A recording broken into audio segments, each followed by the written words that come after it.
I'm joined by my Today I'm joined by my colleague Miss Maya Gobert to talk about how to elevate your college application with a signature project. As an enrollment counselor, I've heard a lot of questions from anxious parents and students. Many students may wonder what to put on their application profile and what they can still do at this point to build up their candidacy. Luckily, we have an expert here to answer most of your concern.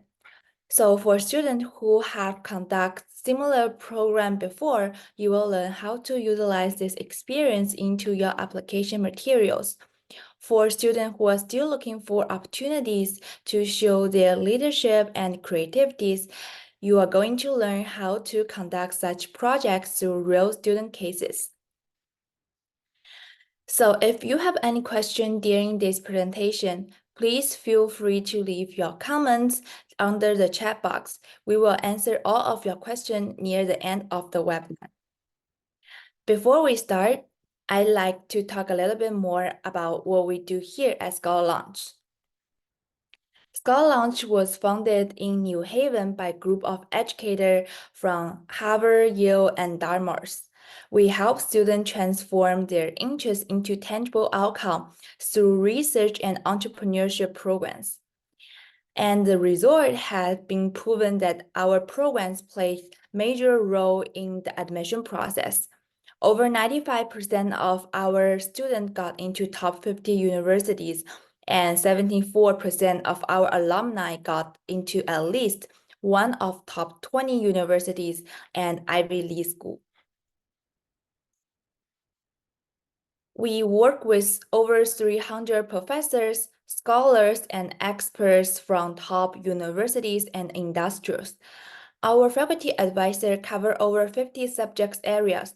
So even if you have a very niche interest, there is a great chance that you can find the right mentor here. We also work with outstanding PhD, MBA, JD, and MD candidates from top universities as our TA, which is teacher's assistant. They provide one-on-one writing support to students so their project can meet standard of academic language and qualify for publication.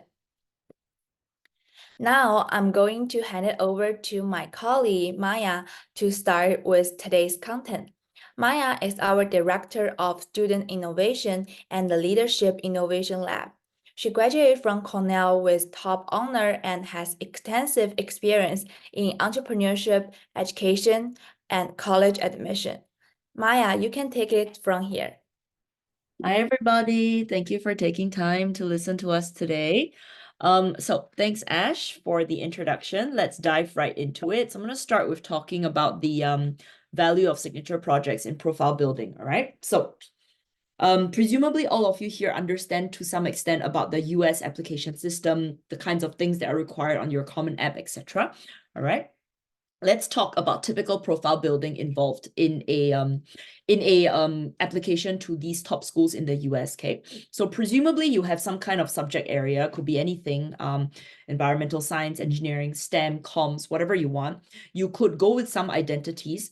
So you want to present yourself as a sports person, as a teacher, as a debater, musician, historian, writer. These are all common identities that students go with. How do you then prove that you are this person? Yeah. So these 5 boxes on the bottom are usually how people do this. Okay. Summer programs, competitions, volunteering, research work, and internship. So let me tell you not so much the problems as the constraints of these different areas. With summer programs, right, it tends to be rather time consuming. You go to, let's say, 1 or 2 summer programs, and that tends to take up the whole of your summer for that year already. It's not unique. There are other people in the same summer program. Competitions, there are a lot of time and effort, and there is no guarantee that you will win. If you don't win, basically that competition does nothing to help your profile building. Yeah. Volunteering. General volunteering is a good thing. Caring about your community is a good thing. But it doesn't really help your profile building when there is insufficient focus. What exactly are you volunteering in? Just overall volunteering? It's not specific enough. Yeah. And then obviously there is also the time commitment of volunteering. For research work.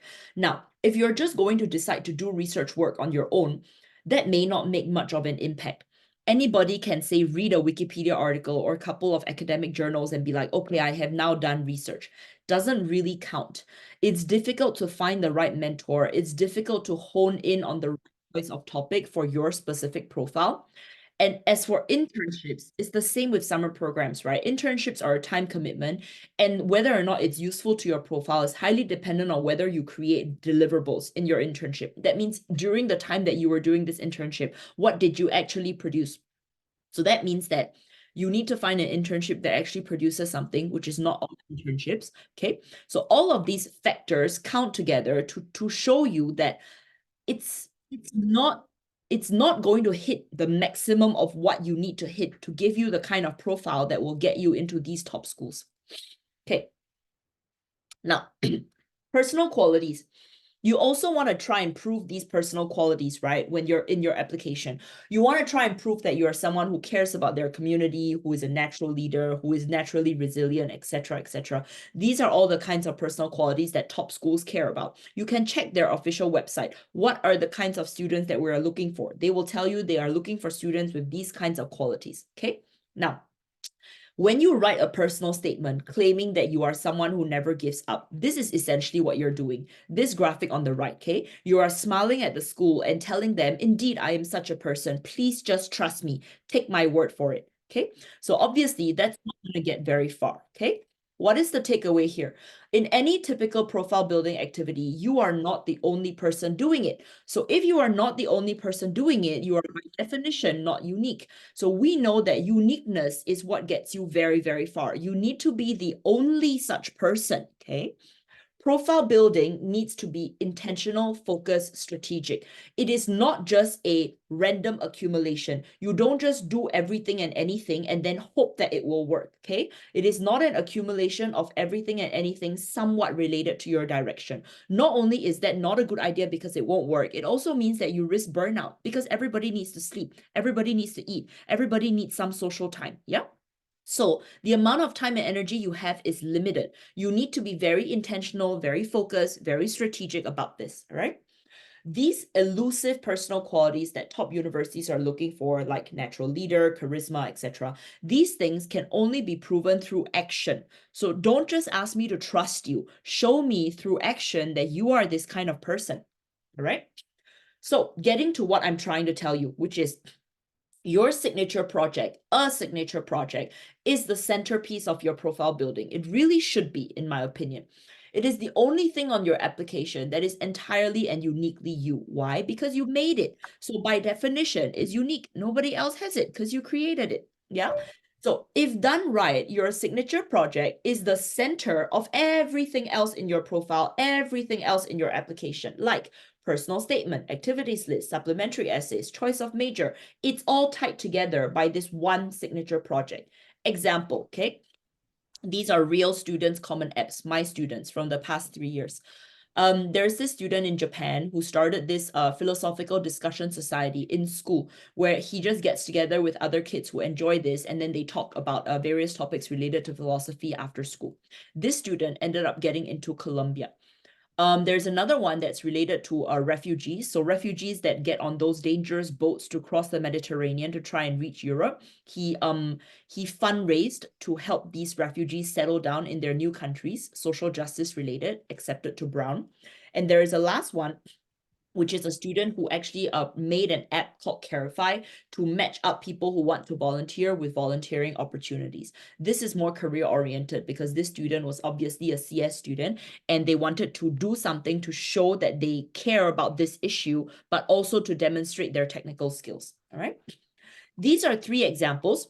There are many, many more. You can see over here, youth athletic service, so something related to sports, investment club, something related to econs finance, blog, very small scale, but nevertheless, it's a personal creation. okay? This is more literature oriented. And then the last one, social justice as well, genocide awareness initiative. Why am I showing you all of these examples? To show you that it can really be in any direction, in any form, to any scale. All of these projects are the center that tied together all of these students' personalities in their applications to make it cohesive, to make them stand out, all right? Now, I'm going to continue to say that everything else in your application, in your profile, builds on and around your signature project. It is the central theme that brings together a lot of different elements, giving you cohesion and uniqueness, okay? So I've put over here graphically that your signature project is related to a corresponding summer program, related competitions, relevant internship, community service embedded within the project, and complementary research work. Now, let me show you real examples, okay? In about 5 minutes. Proof that you are in fact this unicorn who deserves acceptance through action. So this is that same student from just now. Instead of saying, just trust me, he's now saying, don't take my word for it. Look at what I have created and achieved. Look at my demonstrated ability. What ability have I demonstrated to you? Through my signature project, I have proven to you my autonomy and confidence because I did something like this, my analytical thinking skills, decision-making, multitasking, research, my comfort with obstacles and problem solving, my commitment to see things through because I did this on top of my regular schoolwork for 2 years. That shows you with actions that I'm not someone who gives up, all right? Your ability to motivate, discipline, and communicate, because obviously in most signature projects, you would have recruited other people to join your project. So the fact that you managed to convince other people that what you're doing is a good idea already shows a lot about you. That's one of the key things about proving that you are a leader. Are you able to convince other people to follow you? And this is one of the surest ways of proving that. Let me show you real projects, all right? These are all from this year, this past app cycle. So these are all as of 6 months ago, okay? Case study 1, this project called Let's Race. Now, this student, this academic interest is CS and robotics. Hobbies include F1 racing, and the profile is that he's a competitive sportsman. He rows, and he attends an all-boys school. What's missing in his profile? It's missing community service and engagement. It's missing demonstration of CS skills. If you want to go into CS, you need to prove that you should be there, and depth in profile. So it's missing all of these, right? So what he did was, and this was something that we brainstormed together, he coded a simple game that would enable the player to experience the world of F1 racing in the sense of pick your race course, pick your player, pick your car, these various things that are very much choices that you would make in the F1 racing world. To demonstrate his CS ability, obviously, to create something like this, to do something he's passionate and happy about. So it doesn't feel that tiring to the student because he actually enjoys this, and to increase access to a rather elite world, right? From a deeper angle, he specifically tried to design this game with female players in mind. Obviously, the F1 world is notably male-oriented, so this is a way of proving community engagement. 哎，不，谢谢。So this is a way of proving community engagement, all right? So this student then shared this game for free with student groups and societies so that would enable more girls and more women to gain access to it. So you can see over here that this is a project that hits on so many different levels for these students.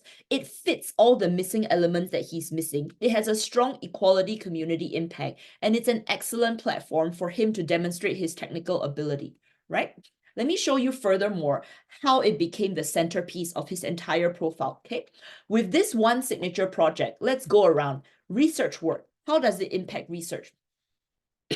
Using the primary data you obtain from female users of this app, and this student actually did a study on female-specific preferences in game design. Is there a difference in the way that girls and boys like their games to be designed? This is an extremely interesting area to research in and super relevant to his entire profile and unique, right?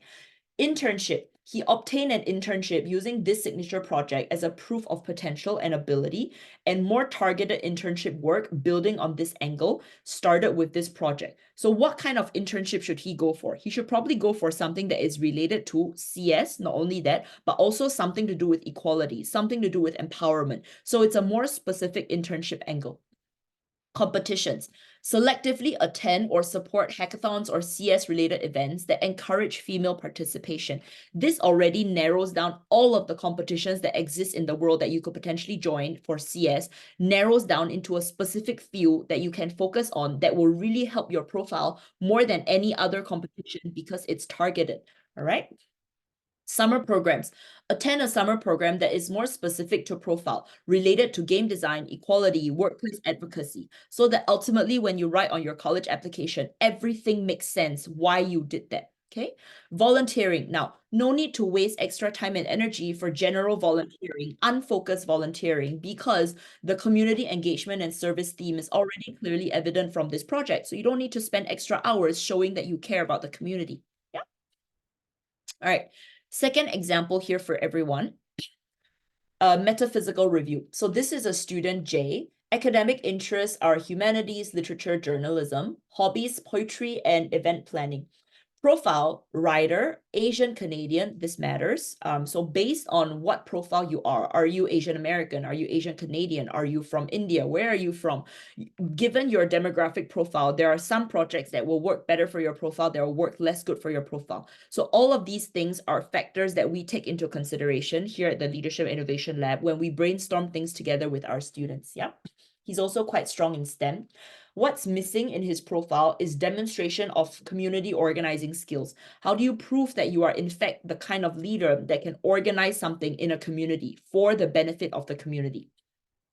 Proven uniqueness in profile, also a showcase of non-institutional leadership ability. I'm going to talk a little bit more about this. A lot of kids have institutional leadership demonstration. What's institutional leadership? Meaning you are student council president, you are school newspaper editor. These are positions that already exist. You just have to fill them, okay? These are institutional leadership positions. We are talking about non-institutional leadership positions. Positions that do not exist. You have to create them for yourself, and you create them for yourself by convincing other people to follow you. That's what makes you a leader, okay? Non-institutional leadership is obviously a better demonstration of ability than institutional leadership, okay? So this student brainstormed together with him, and we launched the metaphysical review. This is an example of one of their issues, okay? It's an international creative publication for writers of all ages. It's to help people who are minorities, underrepresented, who are part of diasporas or marginalized, to have a platform to share their voices. They set up connections. Actually, we set up connections for students to establish international chapters. So right now, the project is in 2 countries and several US states, including Illinois, California, Toronto. And these chapters provide the local community with the resources of this metaphysical review magazine to educate, to inspire, etc. Branching away from creating the publication, we also guided the student into making creative writing courses. So create your own workshop, okay, on top of having the publication, to provide creative support to those who need them the most, like illiterate, oppressed, ethnically marginalized, all of these kinds of demographics that would not usually have access to these kinds of resources. How did this become the centerpiece then of this student's profile? Okay, research work.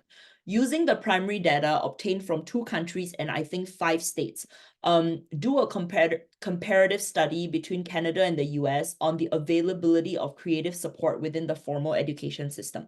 Meaning, let's compare, using our chapter members across these 2 countries, the amount of creative resources that they're able to access in their formal schooling system. There's no other way for you to do this research unless you actually have those chapter members. If not, who are you going to survey for this research, right? So you can see how this research work is super interconnected with the signature project. One cannot exist without the other, and they both exist so cohesively that when you apply to college, this whole thing is looked upon as super impressive. Yeah. Next up, internship.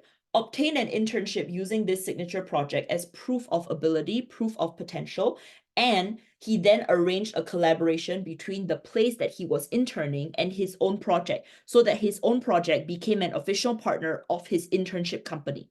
Yeah. Competitions. Through networking made possible in this project, form teams, find people using this project, using the different chapters to work together to co-produce creative work to then go for competitions. even if you don't win in that competition, the fact that you work with someone from another state, from another country to co-produce a piece of work is already something that's very impressive, even if it doesn't win any medals. Yeah. Summer programs. Attend a summer program that is more specific to this angle, which is related to equality in educational or creative resources. And lastly, volunteering. You don't have to do random volunteering that is just, I don't know, let me go sweep at the community center, all right? So you can volunteer within this signature project. So this student has volunteered within the project to organize extra events in the project. In this case, the student chose to organize poetry slams because the student personally enjoys poetry. So he's very happy about doing it. Yeah. Okay.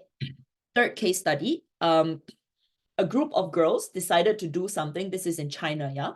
A group of girls in Beijing decided to do something to prevent this horrifying and humiliating experience of being found in such a situation and not having access to sanitary resources. So it started with the provision of female hygiene products in their own school's bathroom, as in this group of girls just got together, bought some sanitary products and put it in the bathroom for anybody to use. It grew into a huge project called Pads Now to tackle period poverty. Yeah. So how much did this grow? And all of this growth is done with our support, with our guidance, with our setting up of opportunities for them. So they started with this thing called the Now Box, all right? They expanded to like 30 plus schools across China and impacted 25K people, formed partnerships with menstrual product companies to gain more exposures. Outreach. So this was completely suggested by the Leadership and Innovation Lab. This Now box, so the chunk on the top left, is the original project by the girls. The 3 other quadrants, everything else, is suggested by the Leadership and Innovation Lab. So as outreach, we suggested that they launch bi-weekly podcasts. So they reach 12 episodes within 6 months, dig out stories and goals of each chapter, put it on their Bilibili channel, which is the China version of YouTube. On community, they set up a community wall, invite everybody to freely share and freely communicate with each other to build sisterhood and unity. And research, they started their own research group also at our suggestion and guidance, because since they have so many people in the project, right, why not use all of that primary data to create research? So collect primary data on menstrual practices and put this data into original academic research. This research work actually was so impressive that it was picked up by UC Berkeley. UC Berkeley's, I believe it's called undergraduate research program or something like this. It was picked up by UC Berkeley as a case study of social media feminism in China since 2015. All right, for these girls, how will this feature on their application? Now, I can tell you that they haven't applied yet, so I can't show you screenshots from their actual Common App because they haven't applied yet, but this is how it will look like for them when they do apply, okay? In their personal statement, what can they talk about having had this kind of signature project? They can talk about difficulties faced in entrepreneurship journey, personal growth in dealing with rejection, navigating societal need for professionalism when you're only 17 years old, leading a sociological revolution in a very conservative society, evolution of personal views on prudism. All of these personal statement topics are possible and are made more powerful because the admissions officer will read this personal statement and then see that they did this project and be like, okay, that totally makes sense, right? I can see where you got this experience from, and therefore your personal statement sounds even more convincing to me. As for activities list, this single project alone already contributes to 5 items on the Common App activities list out of 10, okay? Founder and CEO of Pads Now, that's something that they can put on their activities list. Recruited how many people, expanded into how many countries, impacting how many people. Academic researcher in conjunction with UC Berkeley UREP program, potentially published where.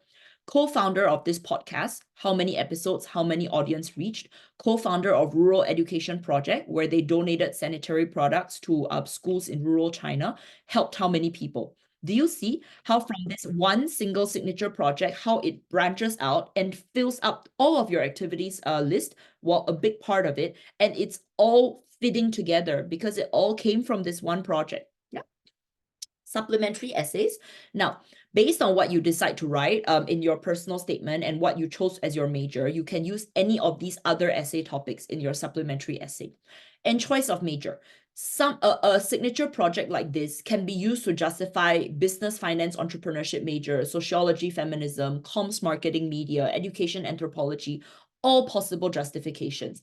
And you get additional credit for undergraduate research interest and ability. What is the takeaway here? The takeaway is that projects can be done in any field of any type to any scale. So I've shown you 3 projects that are very successful from the Leadership and Innovation Lab just within the last 6 months. This has happened. And so let me clarify. I don't mean that these projects became this way in 6 months. I mean that these projects are very recent projects. They are not from like 5 years ago. So I've shown you these to prove that it really can be anything you want it to look like. Doing something like this proves your ability and potential to top universities far more effectively than like unsubstantiated claims or like hit or miss accumulation of anything related to your profile to varying degrees. Okay, a small note is that these projects that I've shown you are dynamic. They should have no end date. A very common misconception I get from students is that, okay, if I finish the program, would my project then end? No, it's not supposed to end. At the very least, it needs to last until your app season. So let's say right now we are January 2024. So if you're applying this year, end 2024, at the very least, your project will need to last until January 2025 when you are done with your app season. Of course, I encourage students to expand their project indefinitely so that these projects have a purpose beyond just college applications. I encourage that, but at the very least, it will have to last until the app season. Yep. Okay. How do we then help you? What is the process that we take you to create these kinds of projects that I've just shown you, right? Number 1, learn the basics, learn about your own leadership style, okay? This may sound very cliche, but it's not true. I cover leadership styles with students and they learn how to make themselves a better leader. What that means in very simple terms is how to convince other students to follow them. And this is extremely important, right? Because everybody is trying to start their own thing. Everybody is trying to find ways to make themselves stand out. Why should I not do it on my own and come follow you? Why should I listen to you? So learning how to be the best leader that you can be is extremely important. So you should learn about your own natural tendencies, your own leadership style. What is your natural strengths? What is your things that you should watch out for? Yeah. Learn to navigate critical challenges of leadership. For example, how do you let go of someone who is not doing the job? How do you fire someone?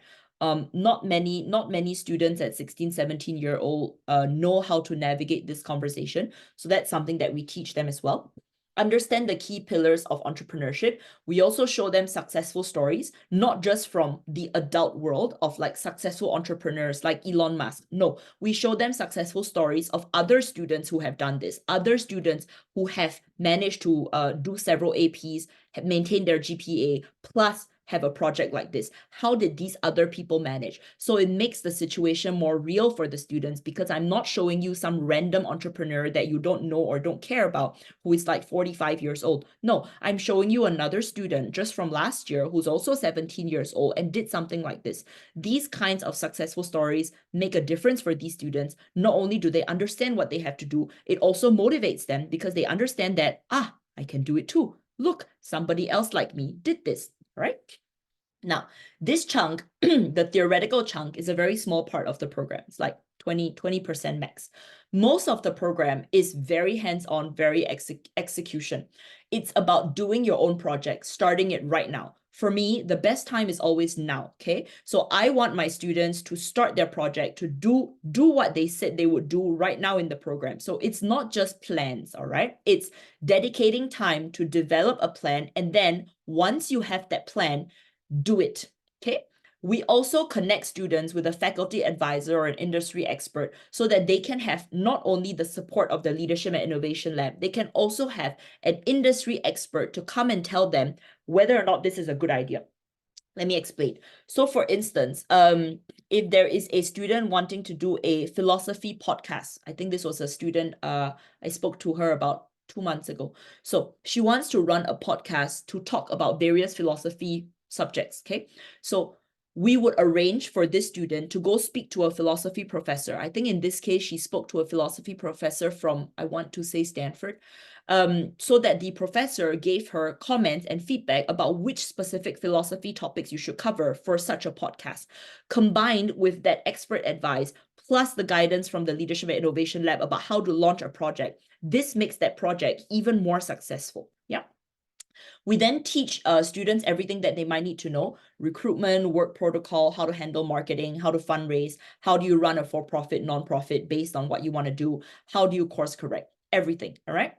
So, pardon me. Once the students have launched their own project, we then help them to level it up with unique resources that we have. So we don't only run our programs to teach students and help them launch their project. We have built out a whole ecosystem, Leadership and Innovation Lab ecosystem, so that it is a one-stop shop service where we can elevate and expand their project in-house. Let me show you what I mean, okay?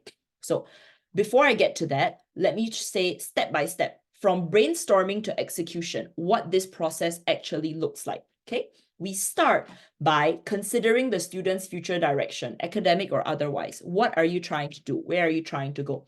Based on that, we start planning a project and an initiative. We start building networks and connections with the student within school, teach them how to do that, all right? For instance, I even help students with their school club, what is that called? School proposal that they need to write to set up clubs. So we even offer guidance on that. We connect them with the industry expert, as I mentioned just now. We then firm up this project, this initiative. We consider the resources and personnel necessary. We start execution, okay, based on the plan. Then we move into recruitment of project, organizing of personnel and hierarchy, setting up protocols. We develop the project further. We start achieving those first milestones, first event, first YouTube video, first fundraiser, etc. We develop the project further, expand geographically, whatever state that you're based in, let's expand out of that state, expand out of that country. We complete more milestones. We start thinking about academic research in conjunction with your project. What kind of data can you access from your project? What kind of research topic would fit very well with your future direction and the project that you're doing? Yeah. We finalize the research work. We aim for publication, noting that trying for publication takes time.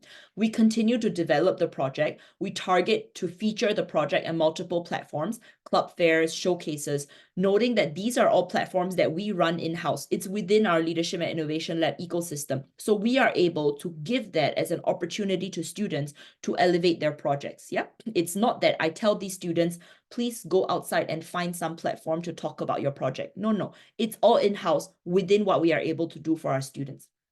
Lastly, we help students look into legacy planning, which helps them stand out even more because they demonstrate to an admissions officer maturity of thought, right? The understanding that I may not always want to do this. Maybe one day I will lose interest and I don't want to run this project anymore. Have I considered that when that day comes, what will I do? Will I hand over my project to somebody else so that the good that I have created doesn't just die with me because I lost interest? So the fact that a student has this level of maturity to think about legacy planning is what makes them stand out even more a cut above the rest. And this is something that we cover in our programs that I don't think I've seen anywhere else. And I've been in this industry a very long time.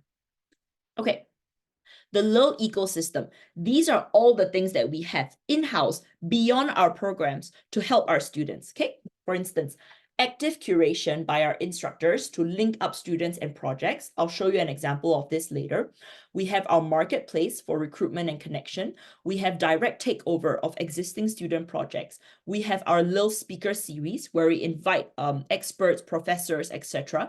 to talk to our students about things that they may not usually think about. So for instance, I'm actually arranging for our next speaker series installment in March for students to hear from a communications professor that I just spoke to him this morning to explain to our students, why is it that nobody is listening to you?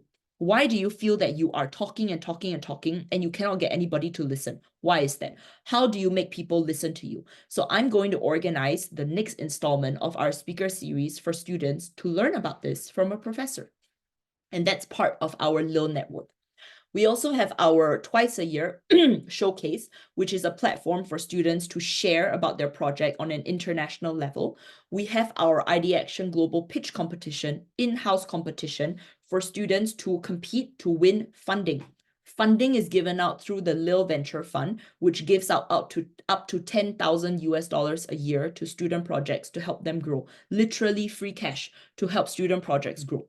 And then we also have our expert add-on, like I mentioned, for students to work with professionals and experts to get more in-depth support. Now, let me go more in-depth into some of these, okay? When I say active curation, what do I mean? I mean that we facilitate collaboration and partnership among students. How does that work? Example, student 1 is interested in biology and human anatomy plus community service. These are real examples. I didn't make these up. So this student's project is to fundraise by designing and selling anatomy themed stickers. So she made her own stickers, she drew them and she printed them and she sells them to fundraise. Student 2 is interested in STEM, medicine, and teaching. He has launched an original podcast talking about neuroscience, talking about current events in medicine, talking about brain diseases. These two students live in opposite sides of the US. They do not know each other, okay? But they are both part of our Leadership and Innovation Lab. We know them. We know what their projects are. So we suggest that why don't you guys partner up, okay? How do you partner? Student 1 is featured as a guest speaker on Student 2's podcast to talk about human anatomy related topics, at the same time using the podcast platform to publicize her own stickers to boost sales. This is an example of the kind of partnership that we can arrange. Yeah.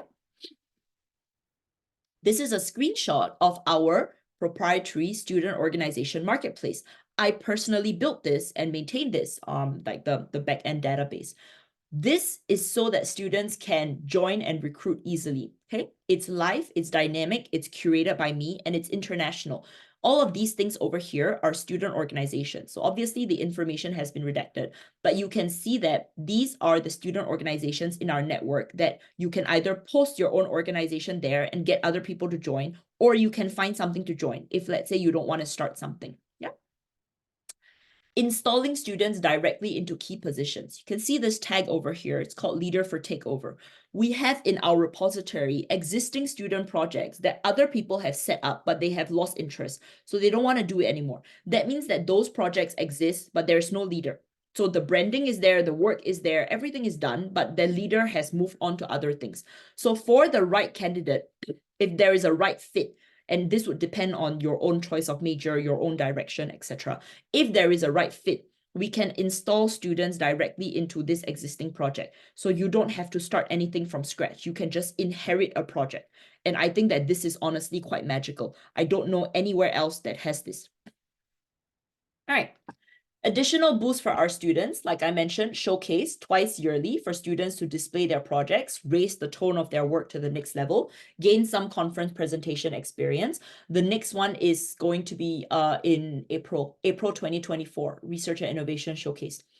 And we also have our funding. Like I said, we offer up to 10K USD a year of funding to promising student projects.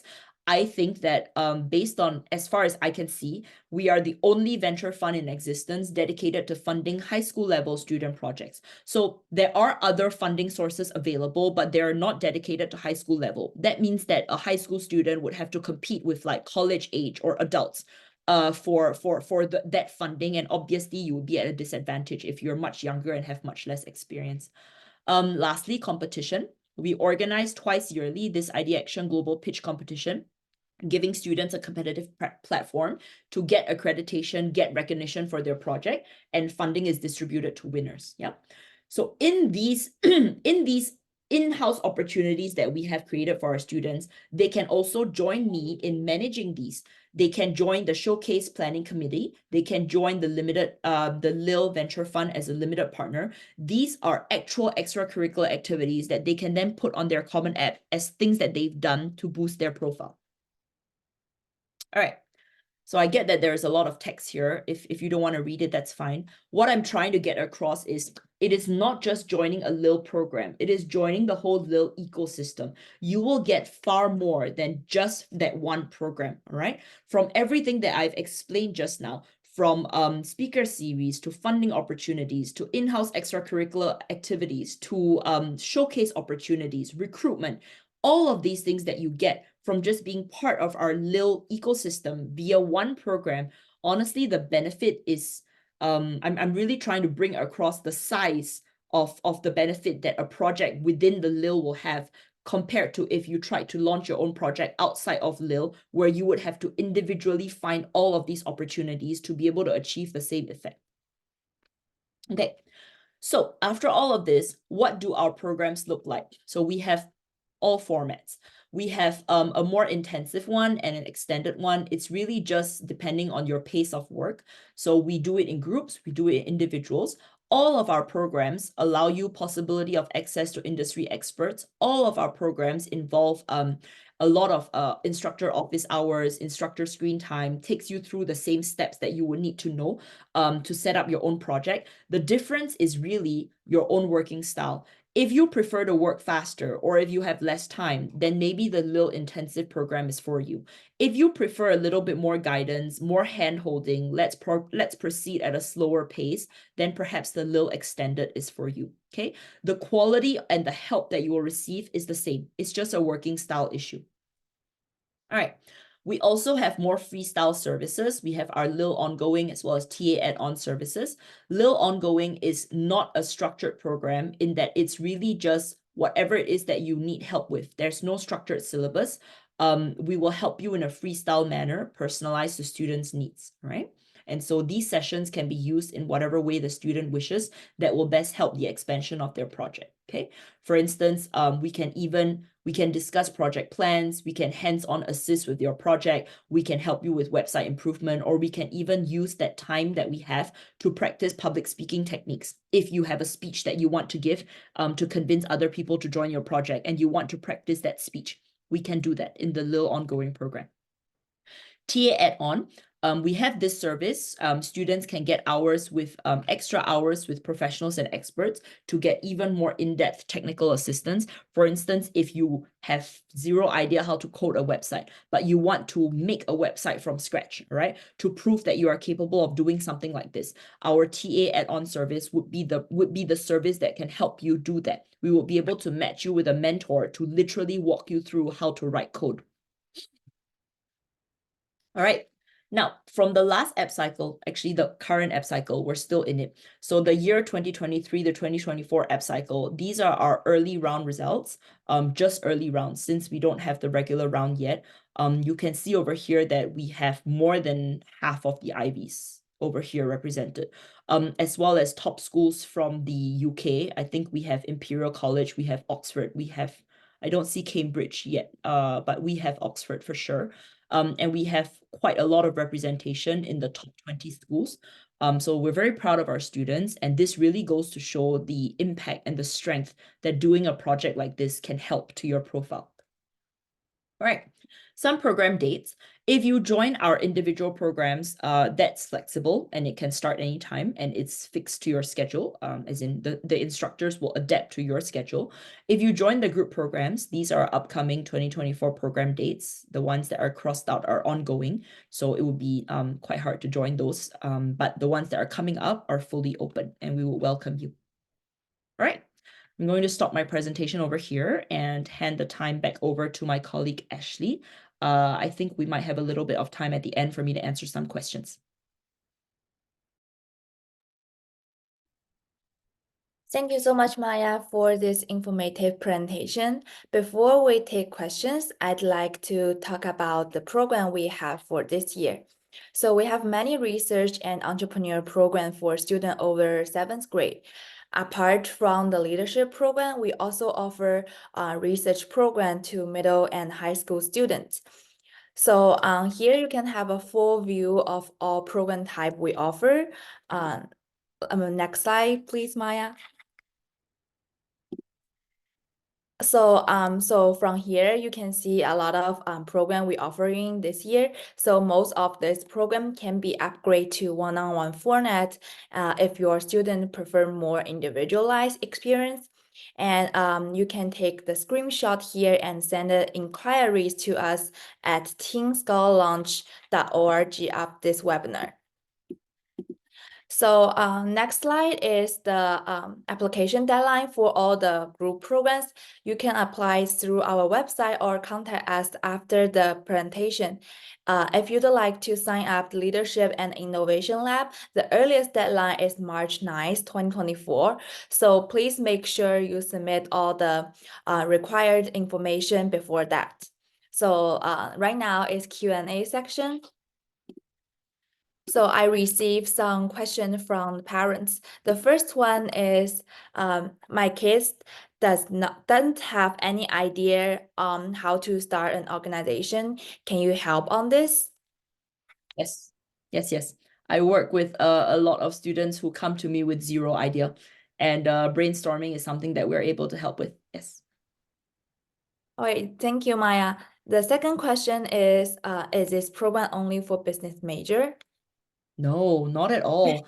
Actually, like I said, we do any direction, any shape, any form, any scale. So, to tell you right now, business related projects are actually such a small minority in our lab that it's maybe less than 5% of the projects are business related. We have STEM, we have humanities, we have literature, we have social justice, really any area. Okay, thank you. The last question is, if my children is interested a computer science major, how can we come up an innovative topic to start this LILT program?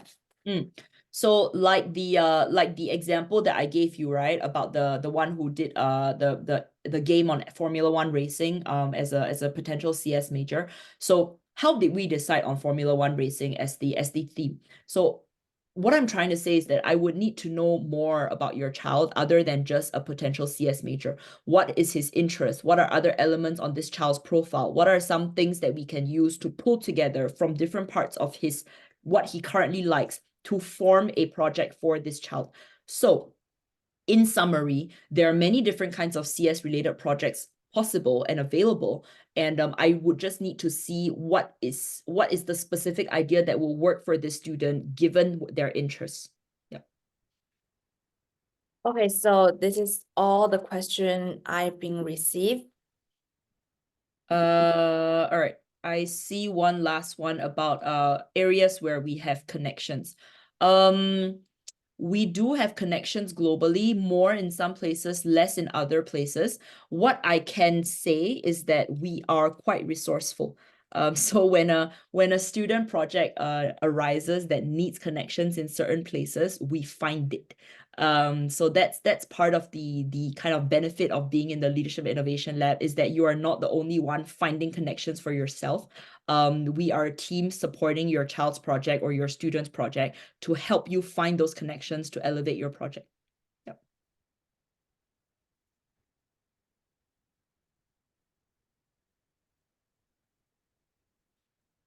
Okay, then I believe there's all the content today. If you guys have any question, please send us email or contact us directly after this presentation. Thanks, everyone.